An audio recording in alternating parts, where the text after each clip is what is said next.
రసజ్ఞులైన సాహితీ మిత్రులందరికీ ద్విభాషం రాజేశ్వరరావు నమస్కారం. మనసు వెన్న, తనువు వెన్న, మాట తీరు వెన్న అంటూ ఆయన వ్యక్తిత్వానికి, కవిగా మందారగిరి, మాధురి ఝరి, ప్రౌఢాక్షర నిధి అంటూ ఆయన కవిత్వానికి అంచనా కట్టారు పద్మశ్రీ సి నారాయణ రెడ్డి గారు. ఈ శతాబ్దం ఉత్తరార్ధంలో మహాప్రబంధ రచనా పాటవం కలిగిన విద్వత్ కవులలో వీరు మొదటి ఇద్దరు ముగ్గురులో ఒకరు. తెలుగులో అభినవ కవిత్వం పుట్టిన తర్వాత పుట్టిన వీరు ఉభయతారకంగా అభినవ ప్రబంధ నిర్మాతయ్యై దేశకాలములను అనుసరించి తమ ఉనికిని సార్థకం చేసుకున్నారు అన్నారు ఆచార్య కేతవరపు రామకోటి శాస్త్రి గారు. వాగేశ్వరి మహామంత్రమా మహితాత్ముని వాక్కున కదిలించిన ద్రాక్షాపాకమును, శ్రీరామతారక మంత్రము ఆ పుణ్యాత్ముని చిత్తమును కల్పించిన రసమాధుర్యమును పరికించినచో ఆయన ఒక పోతన్నలా, ఒక గోపన్నలా అనిపిస్తారు అన్నారు ఆచార్య జీవి సుబ్రహ్మణ్యం గారు. ఆయన ఎంత సాహితీ సొగతులో అంత సాహితీ మహితులు. పూర్వకవులను ఆరాధించి వర్తమాన కవులకు శుభంబు పలికి భావికవులను సంభావించిన బమ్మెర పోతన్న వలనే నిన్నటి నేటి రేపటి కవులకు ప్రీతిపాత్రులు. ఆయన అనేక శాస్త్రాలలో పాండిత్యం సంపాదించినవారు. సంస్కృతం, ఆంధ్ర, హిందీ, మరాఠీ భాషల్లో నిష్ణాతులు. ఆరోగ్యప్రదమైన భారతావని అవతరణ కోసం, ఆరోగ్యకరమైన సాహిత్య సంస్కృతుల కోసం నిరంతరం కళాతపస్సు చేసిన ధన్యజీవి. దైవభక్తి, దేశభక్తి, సంస్కరణ అభిలాష, వీణులకు విందు చేసే పద సంయోజనం, మనసును ఆకట్టుకునే అర్థ ప్రతిపాదనం, రమణీయ కల్పన ఆయన కవితా లక్షణాలు అంటారు డాక్టర్ ఇరువెంటి కృష్ణమూర్తి గారు.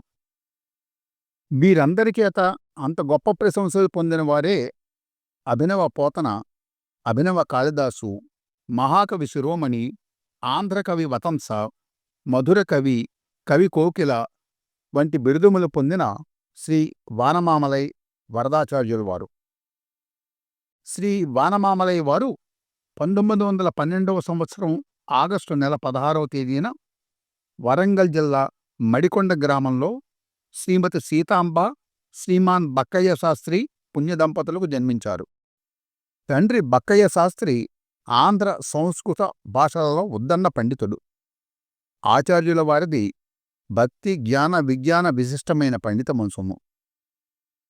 వానమామలై అను గృహనామము వీరికి గ్రామనామమును బట్టి వచ్చినది కాదు. వీరి పూర్వీకులలో ఒకరకు నారాయణప్ప గారి కాలమున ఈ పేరు వచ్చినది. అంతకుముందు వీరు వాసాల మర్రివారు. నారాయణప్ప గారు ద్రావిడ దేశమందలి వానమామలై శ్రీ రామానుజ గురుపీఠాధిపతులకు స్వాముల వారితో వీరు సప్తవాశ్రములు శాస్త్రవాదము చేసి విశిష్టాద్వైతము స్వీకరించి శ్రీవైష్ణవులైరి. అప్పటి నుండి వీరు వానమామలై వారైనారు. వరదాచార్యులు 7వ తరగతి వరకు మాత్రమే చదివారు. ఆయన పెద్దగా చదువు మీద దృష్టి పెట్టకుండా అల్లరి చిల్లరగా తిరుగుతూ ఆటలు ఆడుతూ కాలం గడిపేవారుట. ఒకసారి లాంతర గాజు చిమ్ని పరిశుభ్రం చేస్తూ ఉంటే ఆయన చేతిలో నుంచి జారి పడిపోయి పగిలిపోయిందట. ఆ సమయంలో ఎంతో పండితులైన వీరి ముగ్గురి అన్నలు వీరిని నానా మాటలు అన్నారట. దాంతో పౌరుషం వచ్చిన వరదాచార్యులు గారు తన తండ్రి వద్ద, అన్నల వద్ద శ్రద్ధగా సంస్కృత, ఆంధ్ర సాహిత్యం, తర్కం, వేదాంతం, వ్యాకరణాలను అభ్యసించారు. సంస్కృతం, తెలుగు, ఉర్దూ, హిందీ, ద్రవిడం, మరాఠీ, ఇంగ్లీష్ భాషల్లో పట్టు సాధించారు. తన 18వ ఏట మేనమామ కుడుముగోళ్ల జగన్నాథాచార్య ఏకైక కూతురు వైదేహితో వీరి వివాహం జరిగింది. వీరి సహజ పాండిత్యాన్ని గుర్తించిన అప్పటి హైదరాబాద్ రాష్ట్ర ముఖ్యమంత్రి శ్రీ బూర్గుల రామకృష్ణారావు గారు ప్రత్యేక ఉత్తర్వుల ద్వారా నిజామాబాద్ జిల్లా దోమకొండ జనతా కళాశాలలో సాంస్కృతిక కార్యక్రమ నిర్వాహకుడిగా నియమించారు. ఆ తర్వాత ఈయన ఆంధ్ర సారస్వత పరిషత్తు నుంచి విశారద పట్టా పుచ్చుకున్నారు. ఈ విశారద పరీక్షలో తాను రాసిన గ్రంథం మణిమాలను తానే చదువుకొని పరీక్ష రాయవలసి రావటం ఒక విచిత్రం. విశారద పూర్తయ్యాక చెన్నూరు ఉన్నత పాఠశాలకు బదిలీ పొంది 13 సంవత్సరాలు ఉపాధ్యాయుడిగా పనిచేసి 1972లో పదవీ విరమణ చేశారు. చెన్నూరులో వేద పాఠశాల నెలకొల్పారు. 1972లో అప్పటి ఆంధ్రప్రదేశ్ ముఖ్యమంత్రి శ్రీ పివి నరసింహారావు గారు ఈయనను శాసనమండలికి నామినేట్ చేశారు. 1978 వరకు శాసనమండలి సభ్యుడిగా కొనసాగారు. అయితే ఆరోగ్య విషయంలో ఈయన జీవితం అంత సాఫీగా సాగలేదు. చాలా బాధలు పడ్డారు.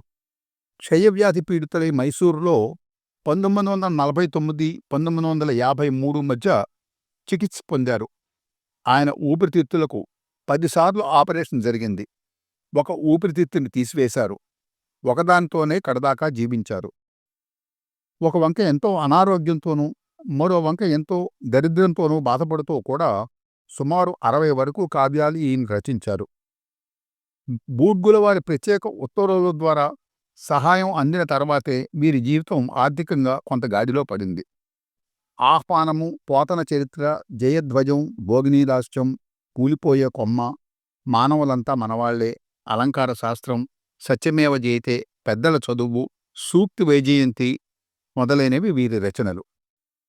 1968లో పోతన చరిత్ర గ్రంథానికి ఆంధ్రప్రదేశ్ సాహిత్య అకాడమీ అవార్డు లభించింది. 1973లో కరీంనగర్ జిల్లా కోరుట్లలో భారతీయ సాహిత్య సమితి వారి గండపెండేరము, స్వర్ణకంకణము, రత్నాభిషేకముతో వానమామలయ్య వారిని సత్కరించారు. 1976లో సంపూర్ణానంద సంస్కృత విశ్వవిద్యాలయం వారణాసి వారిచే డీలిట్ వాచస్పతి గౌరవ పట్టా పొందారు. ఈ అభినవ పోతన 1984 అక్టోబర్ 30వ తేదీన స్వర్గస్థులయ్యారు. వీరి శతజయంతి ఉత్సవాలు 18/8/2011 నుండి 18/8/2012 వరకు జరిగాయి. ఈ సందర్భంగా అనేక సభలు, సమావేశాలు రాష్ట్రమంతటా నిర్వహించారు. ఇదే సమయంలో చెన్నూరులోని జగన్నాథ ఆలయానికి ఎదురుగా ఉన్న స్థలంలో ఆయన కాంస్య విగ్రహాన్ని నెలకొల్పారు. శ్రీ వానమామలయ్య వారి స్మృతికి మన తెలుగు ప్రజలందరం నివాళులర్పిద్దాం. సెలవు. నమస్కారం.